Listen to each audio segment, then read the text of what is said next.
Hello everyone, welcome back to my YouTube channel. I hope आप सभी अच्छे होंगे। आपको मैंने फर्स्ट यूनिट का मैंने आपको बताया था शिक्षण के विषय में मैंने आपको बताया था। अब आपका टॉपिक है शिक्षण की अवधारणा है। कुछ राइटर्स हैं, उन्होंने शिक्षण के बारे में क्या बताया है, उन्होंने किस किस थ्योरी के अकॉर्डिंग आपको शिक्षण मतलब अधिगम का मतलब आपको समझाया है। आपके कुछ राइटर्स हैं, उनकी अवधारणाएं हैं। चलिए सेशन को लेट नहीं करते हैं, आपको अवधारणाओं के बारे में बताते हैं। पहले तो आप ये जान लीजिए कि शिक्षण के बारे में और शिक्षा को सबसे पहले किसने प्रस्तुत किया था, किसने बताया था। तो मैंने आपका लिख दिया। कभी कभी नोट्स के तौर पे या मैचिंग वर्ड के तौर पे कभी कभी आंसर और डायरेक्ट क्वेश्चन ही पूछ लेता है। तो आपका है पाश्चात्य दर्शन के अनुसार सुकरात को शिक्षा का जनक माना जाता है। किसके अकॉर्डिंग शिक्षा का जनक माना जाता है?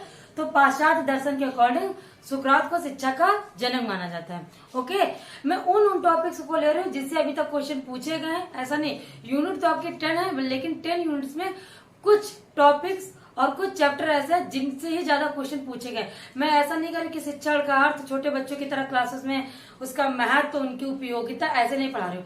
जिससे क्वेश्चन पूछे गए, जैसे क्वेश्चन बनते हैं, सिर्फ उन्हीं को मैं पढ़ा रही हूँ। ओके, ज्यादा ऐसा नहीं कि पूरा पढ़ा तो 1.5 वर्ष पढ़ा दिया वो आया क्वेश्चन में कुछ नहीं। ओके, तो जितना भी पढ़ाऊंगी मैं सिलेक्टेड पोर्शन ही पढ़ाऊंगी। आपका व्यवहारवादी मनोविज्ञान। व्यवहारवादियों ने कैसे बताया कि शिक्षा क्या है, शिक्षा कैसे देनी चाहिए और शिक्षा कैसे दी जाती है। तो आपके राइटर हैं थॉर्नडाइक साहब। ओके, आपने सुना होगा, जिन्होंने एजुकेशन लिया होगा या कभी पढ़ा होगा थॉर्नडाइक साहब के अकॉर्डिंग। अगर साइंस वाले हैं तो उनको ज्यादा दिक्कत होगी, तो मैं उन्हें साइंस या एजुकेशन की लैंग्वेज में नहीं समझूंगा, मैं उन्हें स्टोरी टाइप में बताऊंगी जिसमें आपको समझ में आ जाए। ओके, तो आप ये देख लीजिए, इसमें तो कुछ नोट्स टाइप में लिखा हुआ है। अधिगम में मूल रूप से वातावरण से उद्दीपन मतलब स्टिमुलस यानी एस, ये पूछता है काफी। एस आर थ्योरी किसकी है? एस और आर आपका लिख के आ जाता है, मैचिंग वर्ड में आता है। आर एस थ्योरी आता है, एस ओ आर थ्योरी आता है, ये मैचिंग वर्ड करके आ जाएगा। अगर आपका पूछता है एस आर थ्योरी किसकी है, तो ये है आपकी थॉर्नडाइक साहब की। ओके, तो वातावरण से उद्दीपन मतलब स्टिमुलस यानी एस, और व्यक्ति की प्रतिक्रिया रिस्पांस यानी आर। ओके, रिस्पांस की आर बोलते हैं, स्टिमुलस को एस बोलते हैं, के परिणाम स्वरूप व्यवहार में परिवर्तन सम्मिलित है। इन्होंने क्या कहा था? स्टिमुलस और रिस्पांस आपका क्या है कि कोई चीज है उसको हमें देखना, उससे कुछ सीखना, ठीक है, उसी को उद्दीपन और प्रतिक्रिया बोलते हैं। किसी चीज को अगर जिससे देखते हैं वो हमारा उद्दीपन हुआ और हम उससे सीखते हैं, हमारी उसकी क्या प्रतिक्रिया होती है, इसको हम रिस्पांस बोलते हैं। ओके, थॉर्नडाइक साहब आपके हैं, इन्होंने क्या बताया, क्या थ्योरी दी है। इनका ये क्वेश्चन काफी इंपॉर्टेंट है, आपका पूछता है इनका मुख्य नियम कौन कौन से हैं। मुख्य नियम इनके 3 है और उनके नियम है 5 गौड़ नियम। ओके, थॉर्नडाइक साहब ने अपना प्रयोग किया था, ये नोट्स के टाइप में बता रही हूँ क्योंकि कभी कभी पूछ लेता है। थॉर्नडाइक साहब ने अपना प्रयोग किया था बिल्ली पर। ओके, इन्होंने किसके प्रयोग किया था? बिल्ली पर इन्होंने अपना प्रयोग किया था। उसके थ्रू, उसको सिखाने के थ्रू अपना बताया था कि कैसे अधिगम किया जाता है, कैसे शिक्षण किया जाता है। तो इनके मुख्य नियम है आपके प्रभाव का नियम, तत्परता का नियम, अभ्यास का नियम। काफी क्वेश्चन पूछा गया, काफी बार पूछा जाता है। इन्हीं की ये थ्योरी ही इनकी मेन है। ओके, इनके गौड़ नियम है 5। एक है विविध प्रतिचारों का नियम, मनोवृत्ति का नियम, वर्णात्मक अनुक्रिया का नियम, समानता का नियम, जिसको समान तत्व का नियम भी बोलते हैं। क्वेश्चन आता है कि समानता का नियम में क्या है, समानता का नियम क्या है, उसको भी कभी पूछ लेता है। समान तत्व का नियम किसका है, राइटर के नाम दे देता है और ये किसका है, तो मैंने वो पॉइंट लिख दिए हैं। ओके, समानता का नियम है समान तत्व। और साहचर्य परिवर्तन का नियम, ये साहचर्य परिवर्तन का नियम मोस्ट इंपॉर्टेंट है इनके गौड़ नियमों में। ये पूछा जाता है ये किससे लिया गया है, किस राइटर से मैच करता है। आपके राइटर दे देगा पावलाव, ब्रूनर, कोहलर। तो ये जो इन्होंने लिया है ये थ्योरी, ये पावलाव की थ्योरी से मैच करती है। ओके, आप मैच करके लिख लीजिएगा। नोट्स बना रहे तो नोट्स के टाइप में लिख सकते हैं, क्वेश्चन काफी बार पूछा गया है। तो प्रभाव का नियम है क्या है, इनके मुख्य नियम में प्रभाव का नियम क्या है, क्या बताए। अगर हम किसी चीज को देखते हैं, उससे अगर हम सीखते हैं तो हमें अच्छा लगता है। अगर हम सीख रहे हैं, अगर हमारे टीचर ने हम वो पुरस्कार दे दिया या कह दिया वाह, क्लैपिंग करवा दी क्लास में, तो इफेक्ट कितना अच्छा पड़ता है, तो हम जल्दी सीखते हैं। ओके, ऐसा करते कि मुझे अच्छा लगा, उन्होंने बहुत तारीफ कर दी, तो इससे हमारा मन करता और पढ़े। अगर उन्होंने उसी चीज पर हमने कोई भी मिस्टेक कर दी, उन्होंने हमको मार दिया, तो इंसल्ट कर दी क्लास के सामने, मेरा पढ़ने में भी मन नहीं लगता, इफेक्ट अच्छा नहीं पड़ता, प्रभाव इंप्रेशन अच्छा नहीं पड़ता है। तो वहीं से हमारा मन करता है कि अब नहीं पढ़ेंगे, अब पढ़ने में बिल्कुल मन ही नहीं। ओके, ये होता है प्रभाव का नियम। इन्होंने बताया कि प्रभाव का नियम, प्रभाव बहुत इंपॉर्टेंट है शिक्षा में। तत्परता, अगर किसी चीज को सीखने में हम उत्सुक हैं, हमारी इच्छा करते हैं, हमारा इंटरेस्ट है, तो वो चीज हमें आसानी से सीखने। अगर आपका नेट है, जीआरएफ है, अगर आप मन से कर रहे हैं, खुद से कर रहे हैं, आपकी इच्छा है कि मुझे लेक्चरर बनना है आगे, तो आप नेट और जेआरएफ आसानी से क्लियर कर सकते हैं। अगर जबरदस्ती आपसे किसी से कहा जाए कि ये चीज करो, वो इतने अच्छे से नहीं कर सकते। तो किसी चीज को सीखने के लिए आपके अंदर तत्परता होना जरूरी है। आपका अभ्यास का नियम, आपको ये तो पता है प्रैक्टिस हर एग्जाम के लिए बहुत अच्छी है। जैसे मैथ है, मैथ आपको प्रैक्टिस पे ही आता है, तो जितना प्रैक्टिस करेंगे आपको उतना ही शिक्षण आपका मजबूत होगा, उतना अच्छा होता है प्रैक्टिस के अकॉर्डिंग। थार्डाइक साहब के ये मुख्य नियम है। और हमें शिक्षा कैसे आती है, ये इनके गौड़ नियम है। इतना इंपॉर्टेंट नहीं, लेकिन कभी कभी पूछ लिया जाता है कि 3 दिए रहते हैं कि मुख्य नियम, उसमें से एक गौड़ नियम डाल दिया जाता है, तो पूछा जाता है इसमें से आपको कौन सा गौड़ नियम है। अगर आपको मुख्य नियम पता है तो आप गौड़ नियम निकालेंगे, अगर गौड़ नियम पता है तो आप मुख्य नियम निकाल लेंगे। तो विविध प्रतिचारों का नियम, मनोवृत्ति का नियम, वर्णनात्मक अनुक्रिया का नियम, समानता का नियम, ये आप 2 जरूर देख लीजिए।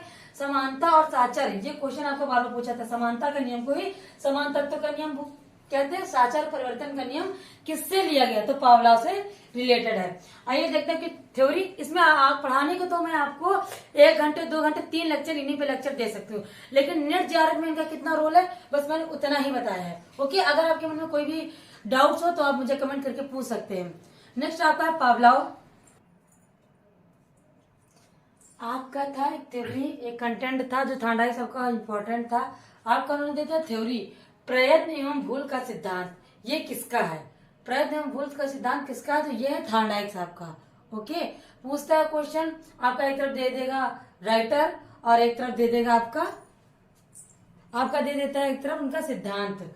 तो राइटर और सिद्धांत देता है, तो प्रयत्न एवं भूल का सिद्धांत किसका, तो आपका थार्डाइक साहब का ये सिद्धांत है। अब आपका आता है शिक्षण अधिगम में किसकी अवधारणा है, ये पावलाव साहब की आपकी अवधारणा है, मोस्ट इंपॉर्टेंट है। ये राइटर, ये बाल विकास के आपके ये सब राइटर हैं। ओके, तो इनकी क्या थ्योरी, ये थ्योरी है इनकी संबंध प्रतिक्रिया का सिद्धांत। संबंध प्रतिक्रिया का सिद्धांत है आपका आईपी पावलाव का। इन्होंने क्या बताया, जिन्होंने प्रयोग किया था कुत्ते पर। एक भूखा कुत्ता था, पहले आइए इनके पहले थ्योरी जाने थे, इन्होंने बताया क्या था, एजुकेशन की इनकी लैंग्वेज है। इस सिद्धांत में एक प्रमुख उद्दीपक के प्रति स्वाभाविक रूप से प्रतिचार होता है या चुन लिया जाता है, फिर मुख्य उद्दीपक के साथ एक नया उद्दीपक दिया जाता है। कुछ समय पश्चात मुख्य उद्दीपक को हटाकर नए उद्दीपक का प्रयोग किया जाता है। देखिए, ये एजुकेशन की लैंग्वेज है। इसमें जो नए स्टूडेंट होंगे जिन्होंने एजुकेशन नहीं पढ़ा हुआ है और पहले भी स्टडी नहीं की, तो उनको कुछ अटपटा लग रहा है उद्दीपक उद्दीपक उद्दीपक की क्या है, प्रतिचार क्या है। तो मैं इसी वजह से मैं अपनी लैंग्वेज में आपको मैं बता रही हूँ कि उद्दीपक और प्रतिचार क्या है। इनका मतलब है आईपी पावलाव का कि एक भूखा कुत्ता है। स्टोरी समझिए कि इन्होंने क्या प्रयोग किया था। एक भूखा कुत्ता है, बहुत तेज से भूख लगी, उन्होंने इसको एक कमरे में बांध रखा हुआ है। ओके, और उसके मुंह के आगे एक पाइप लगा दी है, नीचे एक थाली रखी हुई है कि जितनी भी लार गिरा उसकी थाली में इकट्ठा होती रहे। और फिर ये घंटी बजाते हैं, उसके बाद उसको खाना देते हैं। डेली का उसका यही रूटीन चलता है। एक दिन ऐसा होता है कि वो घंटी बजाते हैं, उसकी लार चूने लगती है, लेकिन उसको खाना नहीं देते हैं। मतलब इसका ये थ्योरी का कंटेंट मेन यहाँ पे लिखा हुआ है। अब इसका मतलब समझ लीजिएगा इस स्टोरी के थ्रू कि इस सिद्धांत में एक प्रमुख उद्दीपक के प्रति स्वाभाविक रूप से प्रतिचार होता है। ठीक है, आपका स्वाभाविक उद्दीपक है कुत्ते का लार चुआना।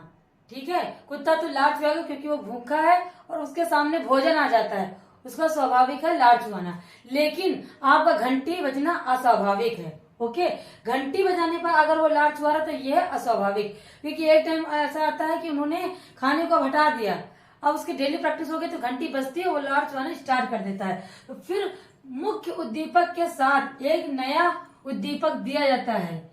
मुख्य उद्दीपक है भोजन, आपका नया उद्दीपक है उसका घंटी बजाना। कुछ समय पश्चात मुख्य उद्दीपक मतलब कि भोजन को हटाकर नए उद्दीपक का प्रयोग किया था, घंटी का प्रयोग किया था। मतलब आपका ये मुख्य उद्दीपक को हटा दिया जाता है भोजन को और घंटी को सिर्फ बजाया जाता है। इसकी एक्टिविटीज ऐसा वो रिलेटिव मतलब जुड़ जाता है कि घंटी बजी नहीं कि उसका लार टपकना स्टार्ट हो जाए। ऐसा एजुकेशन इसको इन्होंने थ्योरी क्यों दी है शिक्षा में, इसका क्या महत्व है। तो ये बात है कि डेली डेली आपको सर पढ़ा रहे हैं, कुछ पढ़ा रहे हैं, कोरिलेट करके पढ़ा रहे हैं, ठीक है। आपको प्लस 2 दूना 4 दूना 6 दूना 8 जोड़ जोड़ के बताते हैं, जोड़ जोड़ के कि बच्चे ऐसे ये टेबल याद करो। एक टाइम ऐसा आता है कि आप लोग को डायरेक्ट इंटू करने के बता देते हैं कि 2 छंग 12 होता है, या 2 करके स्टेप खत्म हो गया, डायरेक्ट उन्होंने बोलना स्टार्ट कर दिया है। धीरे धीरे धीरे आपका पढ़ना, उसके बाद डायरेक्ट आपको पढ़ना, ओके। मतलब इनका ये है। प्रयोग इन्होंने किस पे किया था? भूखे कुत्ते पर। फिर इनका प्रोसेस देखिए, कुत्ता है, भूखा है, घंटी बजी, उसने लार चुहाना स्टार्ट कर दिया, उसके बाद उसका भोजन रखा गया, ओके। ये तो भोजन आपका क्या है? स्वाभाविक उद्दीपक, कि कुत्ता भूखा है और वो लार चुहाएगा भोजन के लिए। अस्वाभाविक प्रतिचार क्या है? लार चुहाना। लेकिन अस्वाभाविक क्या है? घंटी का बजना। अस्वाभाविक क्या है? घंटी का बजना। ये है अस्वाभाविक, ओके। ये पूछता है क्वेश्चन, स्वाभाविक और अस्वाभाविक और प्रतिचार क्या है? प्रतिचार लार चुहाना, भोजन आपका स्वाभाविक उद्दीपक है, लेकिन कुत्ता भूखा है तो भोजन के लिए जरूर लालायित होगा। और लार चुहाना उसका स्वाभाविक प्रतिचार है, वो लार चुहाएगा। घंटी क्या है? अस्वाभाविक प्रतिचार। इनके शिक्षा में इनका महत्व क्या है? इस थ्योरी का क्या महत्व है ये भी जान लीजिए। स्वभाव निर्माण, उन्होंने उसका नेचर बना दिया है कि लार गिराना है घंटी के बजने पर, ओके। मनोवृत्ति का विकास, उसने मेंटालिटी बना ली है कि ऐसा करना है। सीखने में वृद्धि होती है, डेली प्रैक्टिस करने से, डेली ऐसा ही रूटीन मिलाने से उसके सीखने में वृद्धि होती है। असमानता का उपचार, असमानता का मतलब है कि अब इसमें से एक चीज हटा दी गई, उसने भोजन को हटा दिया, फिर भी वो घंटी बजने पर लाड़ को चुहा रहा है, ओके। और अध्यापक की भूमिका क्या है? कि अध्यापक एक चीज को बताता है, अध्यापक की भूमिका इसमें है। इसमें पावलाव साहब ने बताया कि अध्यापक की भूमिका क्या, तो उन्होंने बताया कि डेली प्रैक्टिस, एक अच्छा वातावरण होना चाहिए, क्योंकि जब कुत्ते का वो प्रैक्टिस कर रहे थे तो वो कुत्ता भूखा हुआ था, शांत वातावरण था। और इसमें डेली प्रैक्टिस, शांत वातावरण और मनोवृत्ति, शांत मनोवृत्ति होना आवश्यक है। शांत मनोवृत्ति से बच्चों को जल्दी सीखने में सहायक होता है, सीखने में वृद्धि, स्वभाव निर्माण, असमानता का उपचार। ये इनके मोस्ट इम्पोर्टेंट या मेन इम्पोर्टेंट ये इनकी थ्योरी है। इसमें क्रोन साहब ने लिखा है कि इस सिद्धांत के द्वारा बालकों में उत्तम व्यवहार, अनुशासन की भावना को उत्पन्न किया जा सकता है। ये इनकी थ्योरी, इसमें कुछ ज्यादा खास नहीं है आपके नेट के एग्जाम के अकॉर्डिंग, बस मैंने आपको इतना बता दिया है। इसमें से अगर कुछ भी पूछा जाएगा तो आपके ये हैं अधिगम में महत्व, तो ये इनकी थ्योरी, इन्होंने किस पे थ्योरी दी है, बस इतना ही आपका इंपॉर्टेंट। क्या सिद्धांत है उनका? तो आईपी पावलोव, उनका सिद्धांत है संबंध प्रतिक्रिया का सिद्धांत, ओके। संबंध प्रतिक्रिया का सिद्धांत। स्किनर साहब क्या थ्योरी दी है अधिगम में? राइटर इंपॉर्टेंट है स्किनर। स्किनर ने प्रयोग किया था अपना चूहे पर। देखिए, एक इन्होंने क्या किया था, एक भूखा चूहा लिया था, उसको काफी दिनों से खाना नहीं दिया था, एक लीवर में बंद कर दिया था, पिंजरा टाइप में था, उसमें काफी छड़े रखी हुई थी, इसको डंडिया बोलते, उस पर रखी हुई थी। चूहा बार बार कूदता था उन डंडियों पर, ऊपर खाना रखा हुआ था, एक डंडी पे उसके पैर पड़ा छड़ पर, खाना उसके नीचे थाली में गिर गया। बार बार चूहा आ जा रहा था, बार बार प्रैक्टिस कर रहा था, इधर से उधर उछल कूद लगा था, लेकिन पहली बार में देख नहीं पाया था कि खाना कैसे गिरा। दूसरी बार में उसने ऐसे प्रैक्टिस की और छड़ पे पैर पड़ा और खाना नीचे आ गया। उसने उस बार देखा था, गौर किया था खाना कैसे आया। उसका भी यही था कि अभ्यास कर रहा था, प्रैक्टिस भूल यही कर रहा था, उसको खाना प्राप्त हो गया, ओके। तो उनका ये थ्योरी है कि प्रतिक्रियात्मक व्यवहार। मैंने आपको इतना इस वजह से बताया कि अगर आपको पता चले कि इन्होंने किस पे चूहे पे इन्होंने क्या किया था, कैसे क्या किया था, उनकी प्रैक्टिस सिर्फ यही थी, ओके। और पिंजड़े का नाम था आपका मंजूसा, जिसे मंजूसा या स्किनर बॉक्स भी बोलते हैं। मंजूसा नाम का एक पिंजरा था। प्रतिक्रियात्मक व्यवहार, ये वर्ड आपको इनकी थ्योरी में मिलेंगे। अगर आपको स्किनर साहब का कोई भी थ्योरी मिलती है, कोई भी कंटेंट मिलता है, तो यही 4 वर्ड आपको देखने को मिलेंगे। प्रतिक्रियात्मक व्यवहार, क्रिया प्रसूत व्यवहार। ये जो थ्योरी है, इन्होंने ये चूहे पे पूरा करके देखा था। मैंने इतनी थ्योरी लिखी नहीं है, क्योंकि आप नोट्स बना रहे होंगे तो नोट्स में कुछ कुछ वर्ड लिखिएगा, पूरी स्टोरी सुन लीजिएगा जो आपको याद रहेगी। अनुबंधन 2 प्रकार का होता है, ये अनुबंधन है, लोग पूछते हैं इनकी थ्योरी, तो प्राचीन या शास्त्रीय अनुबंधन, नैमित्तिक अनुबंधन, ओके।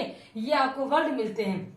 तो प्रतिक्रियात्मक व्यवहार आपका क्या होता है? देखिए, अगर आप अचानक लेटे हुए हैं, ठीक है, आपकी आंखों पर रोशनी बहुत तेज से पड़ती है तो आपकी पलकें झपक जाती हैं। अगर आप बैठे हुए हैं आराम से, हल्की लाइट है और कहीं से डायरेक्ट काफी फोकस पड़ जाता है तो आपकी आंखें झपक जाती है।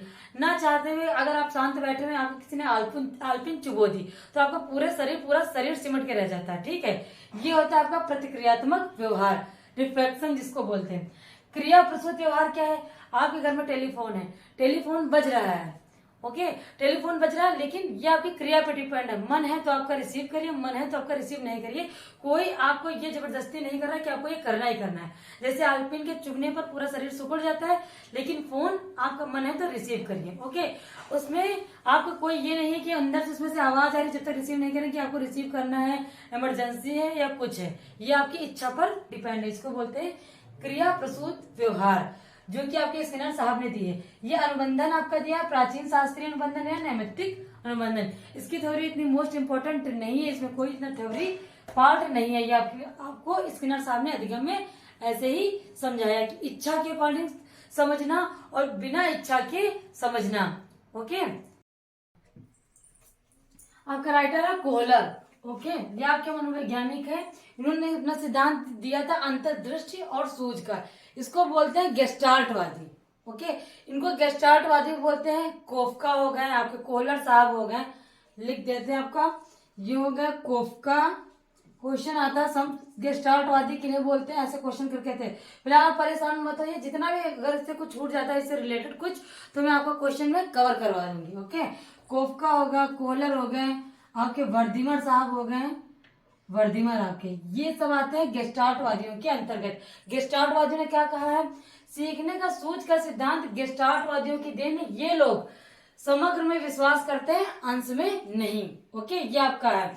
और कोहलर ने किस पे अपना प्रयोग किया था? तो चिंपैंजी, जिसका नाम था सुल्तान, ओके। इनका कोहलर का है अंतर्दृष्टि या सूझ का सिद्धांत, और इन्होंने अपना प्रयोग किया था सुल्तान नामक चिंपैंजी पे। इनका प्रयोग क्या था, इन्होंने कैसे प्रयोग किया था? तो इन्होंने सूझ के द्वारा सीखने में प्रयोग किया था। सबसे पहले सुल्तान को पिंजरे में बंद कर दिया, उसमें एक डंडा भी रख दिया तथा बाहर केले रख दिए। सुल्तान ने केले प्राप्त करने के लिए प्रयत्न किए, लेकिन असफल रहा। थक कर बैठ गए। अचानक उसने पास में पड़ा डंडा उठाया, उसके द्वारा केला प्राप्त कर लिया। द्वितीय चरण में पिंजरे में 2 ऐसे डंडे रखे गए जिनको जोड़कर एक बनाया जा सकता था, और केले इतनी दूरी पर रखे गए कि एक डंडे से न प्राप्त हो सके। सुल्तान ने अनेकों प्रयत्नों के पश्चात दोनों डंडों को जोड़ लिया और केले प्राप्त कर लिए। तीसरे चरण में केले पिंजरे की छत से लटका दिए गए और पिंजरे में एक संदूक रख दिया गया। अनेक प्रयत्न करने के पश्चात सुल्तान ने संदूक पर चढ़कर केले प्राप्त कर लिए। चतुर्थ चरण में पिंजरे में 2 संदूक रखे गए और केले को इतनी ऊंचाई पर लटकाया गया कि वह एक संदूक की सहायता से उसे प्राप्त न कर पाए। सुल्तान ने अथक प्रयास किए, लेकिन केले प्राप्त न कर पाया।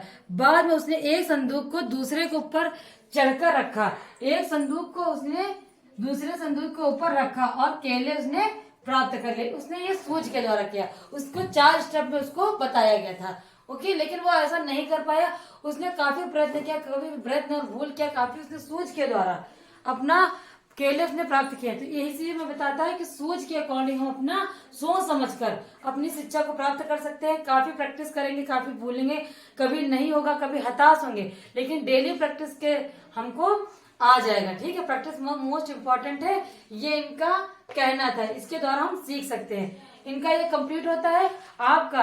लेकिन इसमें से इतना इम्पोर्टेंट है, जीन पियाजे साहब आपके हैं, वाइगोस्की साहब आपके हैं। ये मोस्ट इम्पोर्टेंट है आपके नेट के लिए। उनकी थ्योरी बड़ी है, उसमें मुझे डीप में समझाना होगा, वीडियो भी आपकी लंबी ना हो, ओके। इस वजह से मैं इन वीडियो में उनको नहीं ले रही हूँ। 2 राइटर आपके बचे हुए हैं, 2 या 3 राइटर आपके हैं इनकी अवधारणाओं में, उनको मैं उनके नेक्स्ट वीडियो में कवर करूंगी, ओके। अगर आपको ये जानकारी अच्छी लगे तो प्लीज इस चैनल को सब्सक्राइब कर लाइक की बटन जरूर दबाएं।